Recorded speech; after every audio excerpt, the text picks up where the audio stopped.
6 லட்சம் கோடி ஊழல் குற்றச்சாட்டுகள் பற்றி விசாரணைக்கு ஆணையிட தயாரா என பாமக தலைவர் அன்புமணி சவால் விட்டிருப்பதை அன்னைஷ்டிகளாக நாம் பார்க்கிறோம்.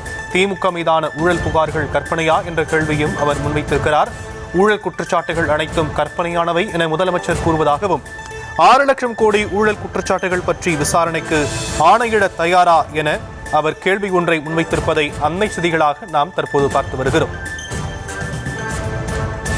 ஊழல் குற்றச்சாட்டுகள் அனைத்தும் கற்பனையானவை என முதலமைச்சர் தெரிவித்திருக்கக்கூடிய நிலையில் ஊழல் குற்றச்சாட்டுகள் பற்றி விசாரணைக்கு ஆணையிட முடியுமா என அவர் கேள்வி ஒன்றை முன்வைத்திருப்பதை அன்னை செய்திகளாக பார்க்கிறோம். விவரங்களை செய்தியாளர் ராஜேஷ் வழங்க நாம் கேட்கலாம்.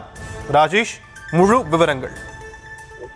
ஷாம், வணக்கம். பாமக தலைவர் அன்புமணி அறிக்கை ஒன்றை வெளியிட்டிருக்கிறார். அதில் திமுக மீதான ஊழல் புகார்கள் கற்பனையா, 6 லட்சம் கோடி அளவுக்கு ஊழல் குற்றச்சாட்டுகள் பற்றி விசாரணைக்கு ஆணையிட தயாரா என்றும் முதலமைச்சருக்கு அன்புமணி கேள்வி எழுப்பியிருக்கிறார்.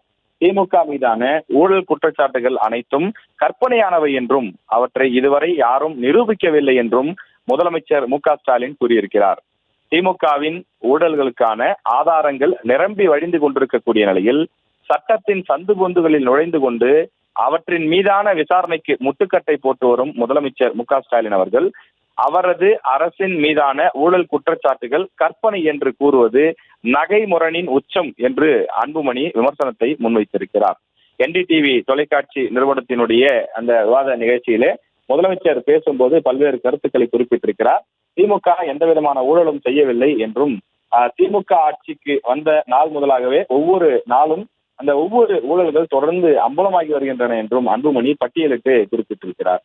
குறிப்பாக சிலவற்றை நான் பட்டியலிடுகிறேன் என்று சொல்லி ரூபாய் 888 கோடி பணி நியமன ஆணை ஊழல், அதே போல ரூபாய் 4730 கோடி மணல் கொள்ளை, 1020 கோடி ஒப்பந்த ஊழல், 366 கோடியிலே பணியிட மாற்ற ஊழல், 1240 கோடியிலே நெல் கொள்முதலில் ஊழல் என்று இப்படி 10 வெவ்வேறு துறைகளில் நடைபெற்ற ஊழல்களை பட்டியலிட்டிருக்கக்கூடிய அன்புமணி இவற்றுக்கு பல ஆதாரங்கள் இருக்கின்றது. குறிப்பாக முதல் 4 விஷயங்களுக்கு அமலாக்கத்துறை தமிழக அரசுக்கு அனுப்பி வைத்த அந்த ஊழல் குற்றச்சாட்டுகளுக்கான ஆதாரங்களே போதுமான சாட்சியவை என்றும் அவர் குறிப்பிட்டிருக்கிறார்.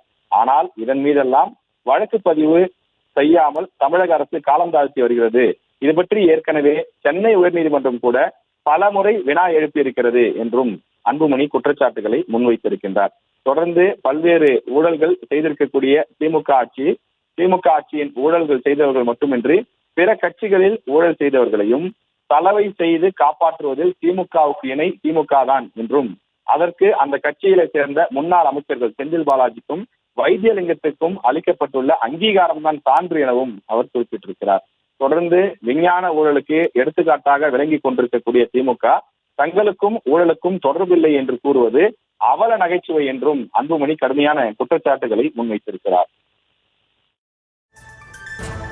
விரிவான விவரங்களுக்கு நன்றி ராஜேஷ்.